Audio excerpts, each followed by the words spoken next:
Greg Bobolo joining me. He is a sports executive over at wave.tv, which is a dominant force in sports media. The correct title for Greg is SVP of Strategy and Partnerships at wave.tv. I'm Bryan Fenley, a national anchor at Fox Sports Radio, and this is a chance for us to dive into Greg's career. He's been an entrepreneur and somebody who has been on the forefront of what is taking place in sports media, and he is on the pulse of it. And as I start here, Greg, I think about you as someone who is an adrenaline junkie. You are really are a thrill seeker. So when I see what you're doing at Wave, it's like all of these videos that are coming out and they're going viral. So if I were to throw it back to you and say if there was a video that would best characterize your love for adrenaline, the way in which you've been a thrill seeker, what would that one moment be on video?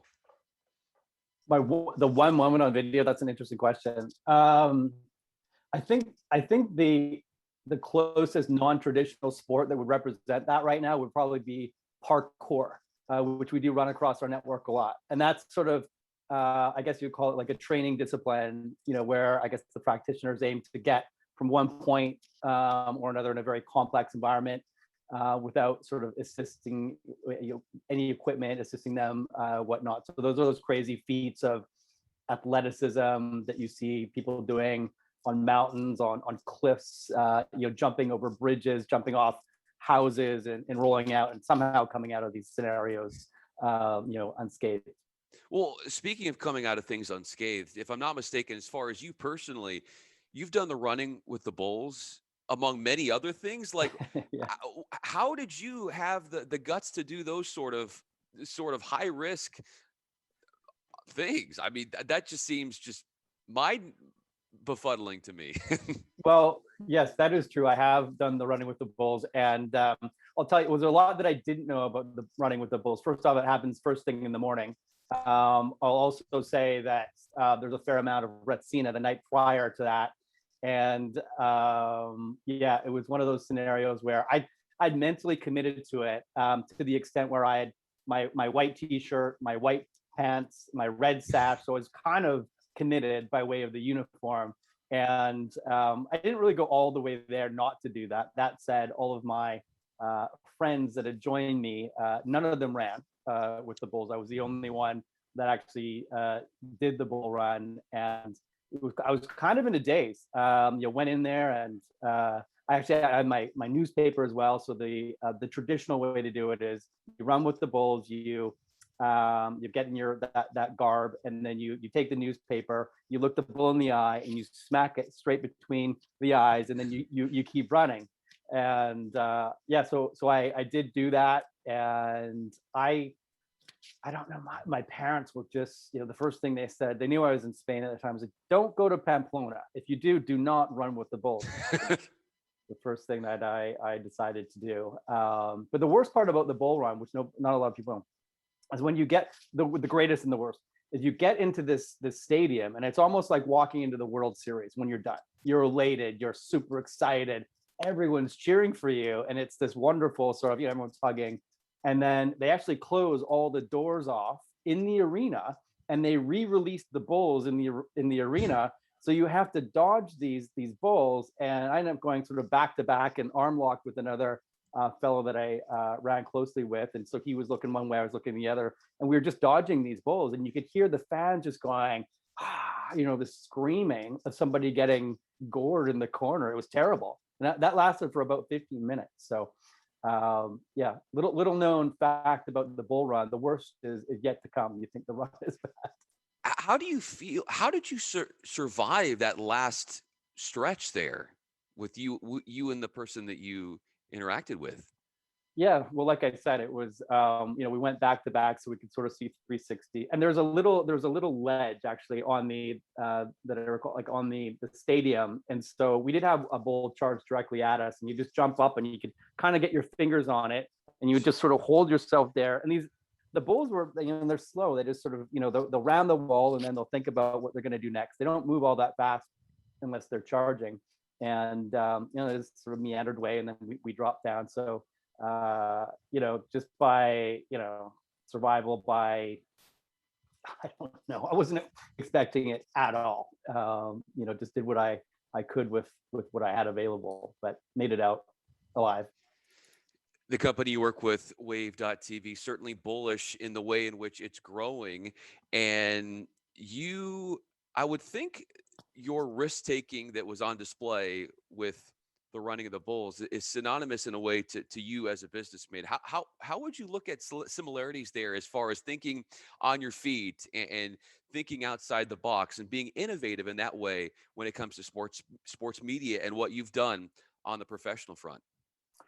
Yeah, I think it's linked, I guess. I think my attitude for risk and just sort of seeing paths forward that are non-traditional, I guess, and sort of pioneering is something that I really enjoyed. Really, problem solving, ultimately is, I think, one of my sort of stronger skill sets. And back in early days before the launch of Senda News, which became the largest sports video syndication business in North America and top 20 video company in the world, it was just this idea that video content was going to be more prolific across the internet. At the time, it was really clunky, didn't really work that well. It was more of an annoyance than anything. But I just thought that it was really going to be the future, and I thought that the sports sort of lane was going to be a big deal. Just knowing how much content sports fans consume, and the bet was a pretty big bet back in the day, because it was capital intensive to go out and secure all the rights, exclusive rights for dozens upon dozens of sports leagues. And it was a bet that paid off. Turns out video was a big deal, and sports continue to be a big deal on the internet. And I think with Wave, it was a version of, so that was a syndication business, and really for older generations are consuming content, or were consuming content, still are, I guess, on .coms. And then this whole idea of the next generation, this next fan, and how they consume sports content is largely on social. And so it just made a ton of sense to me, what the original thesis was for Wave, and it was just right up my alley. It wasn't quite like a rinse and repeat from what I built previous, but it was very, very similar in a lot of ways.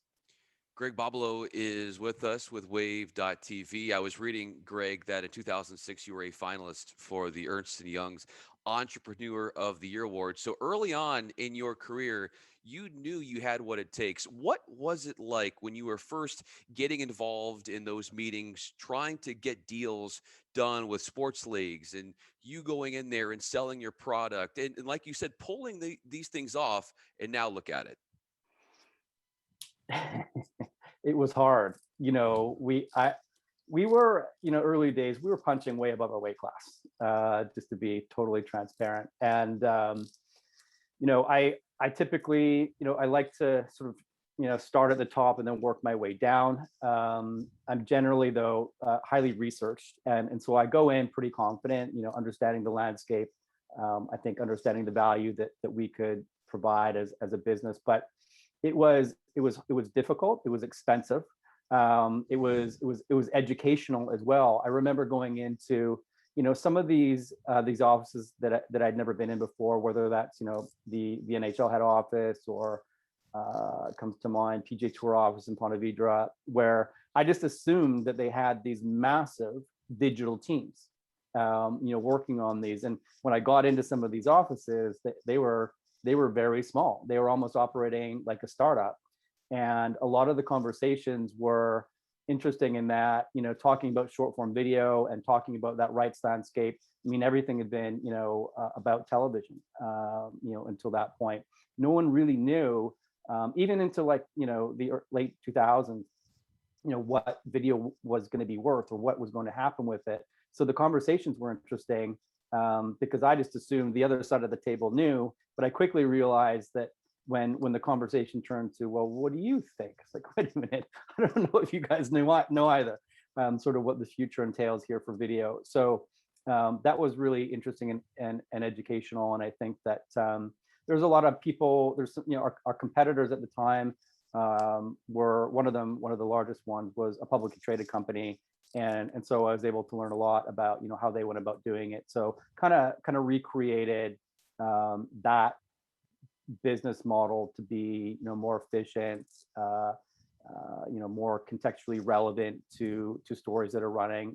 Instead of at that time they had brands like I remember thinking you've got like, because they essentially put like a little television set on kind of a right rail of a website, and it would just spin through a bunch of video content, and then you get to like the PGA Tour or whatever. And I think, God, you guys forget who you are. It's the PGA Tour. They should have its own separate brand environment, and should be more contextually relevant to articles. And so I just saw a lot of or strong path for innovation and a clear lane that we could deliver value through to these tier one rights holders. And the biggest difference, I think, between that and Wave TV, which is really exciting to me, is that you've got like really what moved the needle back in the .com days was not what moves the needle in the social universe. So I'm looking to do deals with all the major sports leagues around the world, which we did. And on social, it's yes, we want to be working with the NBA and the NFL and Major League Baseball. We believe that we can deliver a lot of value for them. That said, the lens is so much wider now on social in terms of what we look for. So it's almost like a great moment in sport is a great moment in sport. So whether it's that home run from a Major League Baseball game or that dunk from an NBA game, the same dunk or home run that we will capture maybe in someone's backyard is just as compelling. And so it's quite interesting. The deals that we're doing nowadays. A lot of leagues and a lot of feeder leagues that we never would have necessarily spoke to back in the day. So it's very interesting because I feel like I have a very good perspective on sport, a better perspective than I've ever had in the wide world of sports. And it's now very, very wide. Yeah.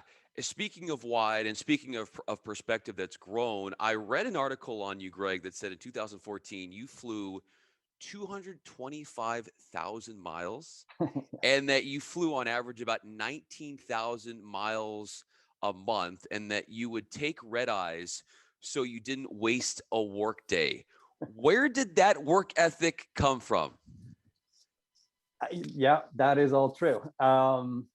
Yeah, you've done a lot of research. So yeah, that's true. I think both my parents were entrepreneurs. And so I came by that, I think, fairly honestly. It was just sort of a work ethic that both my parents instilled in me, to get something done. I mean, I remember times where I had missed a delivery, a FedEx delivery, and I actually hopped on a plane and delivered product myself because it was the only way that I could actually get it there. Our client at the time was like, "What are you doing here?" I said, "Well, I missed the FedEx cutoff, so I just dropped it off myself." They were so mind blown that I did that. That created a friendship for life. And then on same sort of, I guess. Philosophy on the travel, it just was efficient. Like I would used to do that. I used to take a breakfast meeting in New York, and then I remember one trip I did New York. Flew from New York to Cleveland for a meeting. We had a big client there, and then from Cleveland to Chicago, had a meeting at the airport. Caught a connector to Seattle. Went downtown Seattle, had a dinner meeting there, and then caught a float up to Vancouver for drinks with friends. And I remember them saying that they had a long day. This is on a Friday. And I said, "You had a long day." So did I. Yeah. But it was normal to me. I was a lot younger as well. It's a little bit difficult for me to do that these days, but it's still a tremendous amount of travel. The sports business is very much an in-person business. And I think you need to show up. It's half the battle, to build those relationships. And people, it's a small industry. People are doing deals with people they like, and it's really difficult to do in this sort of environment, which obviously, given COVID, we're doing a lot more of. So I've traveled zero. This has been the least amount of travel I've done in the last 20 years. So it's been an interesting year. So what have you supplemented that lack of travel with? Because knowing you, Greg, I don't think you're just sitting there. Like, you have to continuously do something. I don't think you would ever, like you said in that article, waste a day. So you're finding other ways to be effective. What are those ways when you are not traveling? Yeah, I mean, my days start early now. I'm up early, getting in some exercise. It's always part of my routine. So, just strapping on the runners at this point because gyms were locked up, and and going out and making that a part of the morning. We did it. We actually had an incredible year of deal making. I think we did over. So that was just very very busy. We did over, I think, 90 some odd deals last year, and so that averaged out to be about one deal every 4 days. So really leveraging, the people that I already know or have already met, setting up calls, obviously in a remote environment via video, and sort of reimagining how to pitch, how to storytell over these virtual environments was a big part of that, and has been incredibly successful. But the winter was tough. It's been a lot easier now that it's lighter out. Yeah. So continuing to keep myself busy and active. But it's been keeping myself busy and active, and just a lot of work, just sort of focusing on the work. I feel like we've done, when you cut out travel, it's created a lot more time to to read, to study, to have these video calls. So it's been different, but it's been very productive. Knowing you're in this personality where you're always on the go, whether that might not be physically because you can't travel as much at this moment, but you're always on the go doing things to build up the business and for it to strive. So, how do you balance that constant desire to grow and build and make that next deal? But at the same time, Greg, look back and say, look what I've done. Look what we've done as a team. And you actually allow yourself not to be complacent, but just to experience for a moment your successes without thinking of just constantly what's next, what's next, what's next.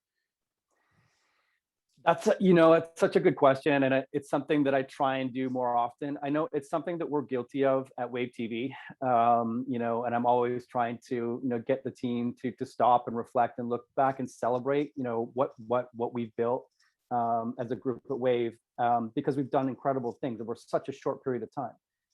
Previously, it took me the better part of a decade to build out my last video company, and now in just over 3 years, we've become the fastest growing sports media company on social in the world. And so, like, celebrating those successes is very important. We don't do it enough, to be honest. I Yeah. think that it's we just don't. And I'm so similar with with Brian Vern, the Wave CEO, and it's just sort of like, next, let's go, Yeah. let's go. And so we tend to just keep going and driving and building. It is Wave is a high octane enterprise. When new staff come on board, I've heard analogies of it being like trying to catch an F1 car, right? And you're on foot. Like, it's just, we move very very fast. But that's created an incredible environment, very strong business. And that said, though, I don't know that we do celebrate our successes enough.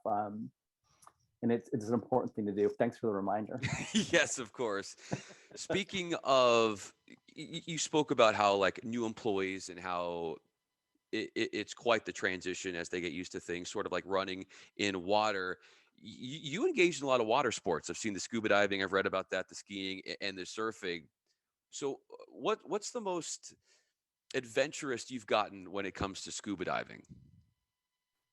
Scuba diving adventures. Boy, I think the most adventurous is some of these trips I've done in Mexico. I was doing some cave diving and in Mexico, and was a cave dive slash sort of manta ray hunt. And these caves were incredible, but they were covered in fire coal, so you couldn't touch any of the caves. and I got pretty burnt up on the fire coral in those caves. And then I actually ran out of oxygen. I was about 90 feet down. I had like a faulty tank, and so I was with an instructor, and swam up, and I was like short of my gauge, and he was nervous, and that made me immediately nervous. So I had to obviously surface, but that sticks out as one moment that was not fun, and certainly risky. Not my fault that the tank wasn't filled up properly, but I guess I should have checked closer. So what happened right then? So you realized that you had the faulty tank, and then did the instructor come over and give you some of his or her oxygen, or right away did you say, I got to get to the top? He said, you've got to go up. Yeah, we sort of did some. I didn't need to necessarily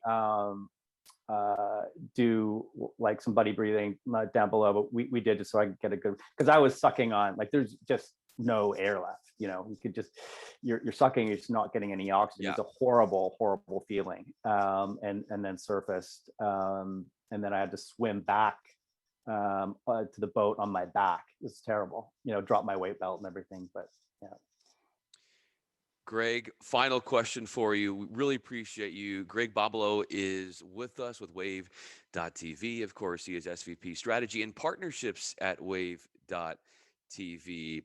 I heard one of your colleagues say that, quote, he's really hard to kill, close quote, as far as reference to you, Greg. And what that means is, when it comes to, according to this article, tenacity, competitiveness, and that fierce drive. What do you think about that sort of statement? Because what I get from it is that relentless pursuit for success. And I feel like that is the common denominator of what drives you. Am I right? Or where do you stand with that? Yeah, absolutely. That's a, I'm not sure where that's from, but yeah, that's a really good way to describe me. I think it's just that relentless pursuit. If I don't get what I'm looking for, I'm going to sort of realign myself, realign the attack, and combat it, with a different way. I just I love the problem solving aspect. I love problems. Problems are where most of the opportunities lie, and so it's just a function of sort of figuring that out. So yeah, I won't go away. Yes. I will always sort of be there, trying to figure out a new way to sort of mount the attack to get to where we need to go. Whether that be personally or as a business. And I think that it's led to a lot of my success, wherein a lot of people, they might have given up. And I think there are circumstances where you might want to call it a day. But if I believe in a broader high level thesis, I'm going to keep trying to figure out ways to get it to happen and make it work. You have a fantastic testimony for how persistence pays off for you. And any project seemingly you touch, it turns to gold. It is Greg Bobolo with us. Greg, I'm Bryan Fenley. Thanks so much for talking a little about your career, your life in the business, and how Wave.tv continues to thrive and grow. Bryan, thank you so much for having me. Really appreciate it.